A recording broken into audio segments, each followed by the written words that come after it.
according to Donald Coburn, if it's not 30 years old, well, you might as well call it a used car. On an earlier episode, we were introduced to Donald and his 1930 Packard. This time around, we get to kick the tires of the Packard's garage mate. Well, it was called a Windsor, which was a 6. The New Yorker was a straight 8, and so on. And it's basically a pre-war design. And it had an early form of semi-automatic shift called the fluid drive, which is quite convenient and easy to drive with.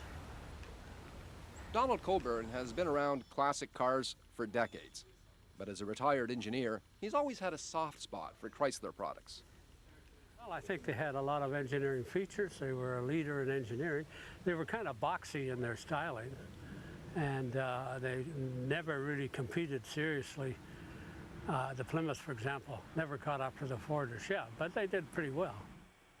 The power convertible roof was a rare luxury back in those days, and the mouth organ front end also attracted its share of attention. Well, they were an upscale car, up with a Buick or in price and clientele. The Plymouth was the poor man's equivalent in the Chrysler lineup. And speaking of style, how about that oversized dashboard? A real Art Deco. It looks like a Wurlitzer, you know. Yeah. And it was the early use of plastics. And they didn't know how to stabilize the plastics for many, many years, you see. And this is shrunk, and, but eventually all the cars have got a great deal of plastic in them. As plush as the interior is, and not to take anything away from the styling, the feature that really made this big Chrysler so unique was its innovative semi-automatic transmission.